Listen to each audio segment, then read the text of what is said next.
Sabi niya, pag sinaktan mo ang iyong kalaban, siguraduhin mong malulumpo. Dahil pag yan po ay nakatayo, asahan mo bobuelta yan. Kapag meron kang gustong kalabanin, yung kalaban mo na yan, kapag yan ay sinaktan mo, siguraduhin mo malulumpo yan. At hindi na makakatindig yan. Dahil pag... Okay, ito po ang sinabi ni Manong Ted Filon. Kapag ikaw ay may gustong kalabanin, ay siguraduhin mo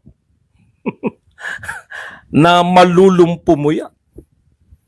Dahil pag nakatayo pa yan, asahan mo, bobuelta yan. Nakita mo naman. Tindig yan. Abangan mo ang buwelta niya. Abangan mo ang revenge niya. Sa politika, ganyan din po. Ayun, sa politika, ganyan din po, no? Ito po, actually, kay BP Sara to. Kayo pong walang tigil na bumibira kay BP Sara. Ha? Ayon po kay Manong Ted Filon na number 1 sa performance level ayon kay Osang. Ang point ko lang mga kapatid, no? Tama yung si Ted Filon. Siguraduhin niyo lang. Para po magkaroon kayo na ideya kung ano ang mangyayari sa mga to. Kaya alam ko, yung sinasabi nila reverse eh. Nire-reverse psychology nila eh. Takot si DJ Chacha. Hindi yun si DJ Chacha. Takot si BP Sara. Desperado. Yun po ang nararamdaman nila. Kayo ang tunay na desperado. Bakit? Oh, wala pa po ha. Nasa kapangyarihan pa kayo ha. Imagine, nasa kapangyarihan pa po si Speaker Martin Romualdez. Nasa kapangyarihan pa yan sila Saldico, sila Dalipi na yan. Si Kimbo, nasa kapangyarihan pa sila. Pero sinasampahan na sila ng kaso ng mga kaalyado ni BP Sara. Oh, nakukuha po ninyo. Magkaroon lang po ng pagkakataon. Kaya nga po si BBM, yan pong araw-araw na pangangampanya ni BBM. Yan po ang desperado. Ganyan po yung pwede natin i-consider na desperado. Sila po, hindi po si BP Sara. Kasi napunan nyo ba, wala naglalabas ngayon ng presidential survey? Iniiwan sila tsak ni BP Sara sa presidential survey. Pwede na po kasi yan eh. Pag kayo po nagpa-survey, rider na po yun eh. Hindi naman po isa-separate nyo pa. Isahan na lang po yan. O eto mga gusto kong tanong. Pag nagpa-survey, para isang bigayan na lang. Pero, o yan lang ha, yung senators lang ang ilabas mo. Huwag yung iba kasi lugi ako dyan eh. Yan po yun. Kaya yan, tsak, pinapa-survey na nila yan. Isang tanong lang yun eh. Sama na yan sa mga para makatipid. Bakit po wala naglalabas? Bakit po wala naglalabas ng survey ni BP Sara? Nangunguna tsak yan. Ngayon, kung ang mga kadikit niya si Tulfo, madali pong kalaban niya si Tulfo. Pag prinuyekto po yan ni Martin Romualdez, is either kumampi ka sa akin o mawawala ka sa politika. Yan po yan. Madali po yan. Wala lang pumapatol kay Rapi Tulfo ngayon. Pero madali pong ano yan eh, sa politika. Sa tingin ko lang ha. Hindi tayo ang gagawa nun kasi siyempre BP Sara tayo. Number 1 na yan. Kaya po ngayon pa lang may kakayahan na yung mga alyado ni BP Sara. Nasampahan sila ng mga reklamo. Paano pa pag naupo si BP Sara? Paano pa pag wala na silang power? Kaya po takot na takot yung mga yan na makabalik yung mga Duterte sa Malacanang. Mauulitan na naman yung pamilya na yan na lahat ng katakot-takot na kaso na naman ang aabutin ng mga yan. Kaya ginagawa nila yung paraan ngayon lahat. Kasi hodang mamigay lang tayo ng ayuda. Yung iba, pangarap na lang sabihin natin, pangarap namin magkaroon ng permanente. Pangarap namin bumaba ang presyo ng bigas, etc. etc. Pero tama po yan. Imagine niyo kung gaano katapang tong mga Duterte na to. Hindi sila natinag. Halos lahat ng congressman kalaban nila. Hindi sila natinag. Halos lahat ng gobernador, mayor, kalaban nila. Hindi sila natinag. Paano pa pag nasa power na uli sila? Imagine, hindi kinuha ni Laila de Lima hindi kinuha ni Laila de Lima si Leni Robredo na abogado kahit pinupuri niya lagi. Matalino eh. Ayaw niyang maging habang buhay. Habang buhay.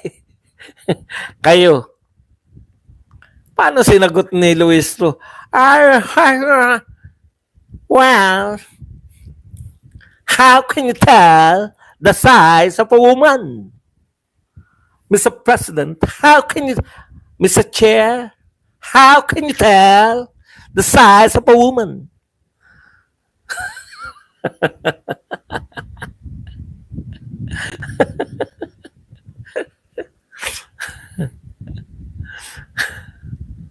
Okay. Punta po tayo. Ito pa, ito maganda to. Sabi ni Enrico Libunaw, yung gigil na gigil ka sa 125 in 11 days, pero baliwala sa iyo ang 4.1 trillion in just 1 month. For context, that's 32,800 times bigger. Correct, mga kapatid. Lahat po ng mga nasyak, ha? 11 days? Ginastos yung 125 million? Bakit wala po nagsasabi, ha?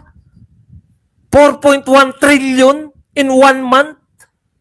O, tanong ko po sa inyo, yung mga magugulatin, sino ang hindi consistent? Bakit hindi kayo nagugulat dito? Ginastos ni Marcos, 1 month, 4.1 trillion. Ubus na raw eh, sabi ni Vic Rodriguez. Ha? Nagulat ba kayo? Hindi kayo nagulat? Parte ba kayo ng mga hindi natutulog? Matulog kayo.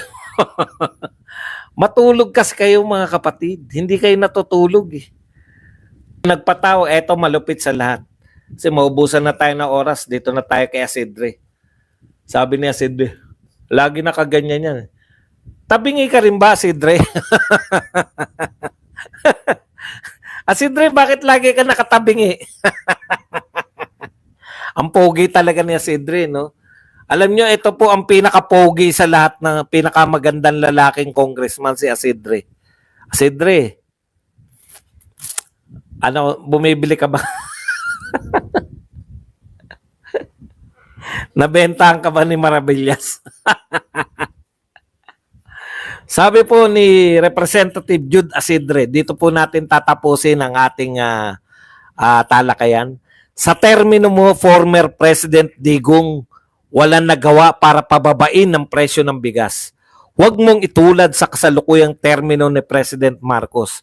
May nagagawa, may ginagawa, pero ikaw puro ngawa.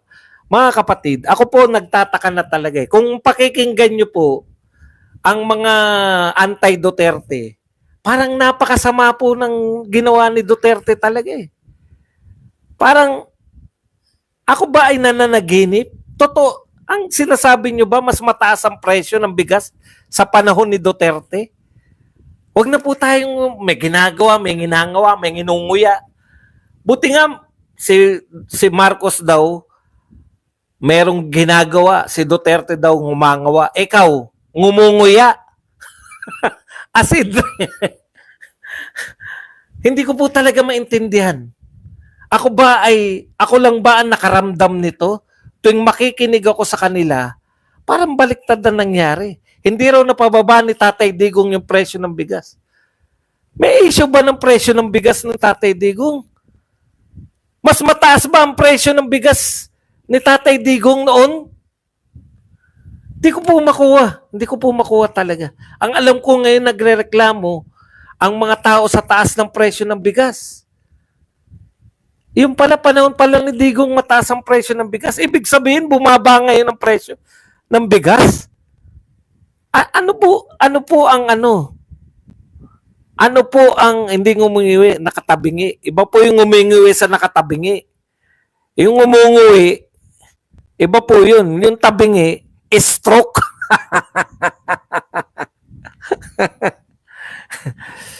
kayo nga po baka ako nananaginip eh. Baka talaga ang sama-sama ng panahon ni Tatay Digong for 6 years.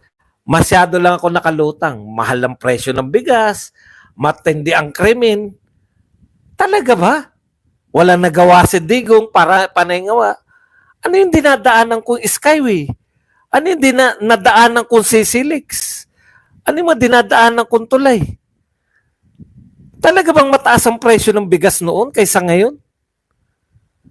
Pilipinas! Game ka na ba? Yan lang po ang ating kayo na po, nalilito na po ako eh. Pasensya na, nalilito na po ako kung ano po ang katotohanan. Kung pakikinggan mo kasi sila, laganap ang krimen noon, no? Wala nagawa si Digong, ngayon daw ang dami nagagawa. Talaga ang dami. Pinagmamalaki nyo nga, poste pa lang. Pinagmamalaki nyo nga, poste pa lang. Tapos sasabihin nyo ang dami, si Digong hindi po nagmalaki ng poste.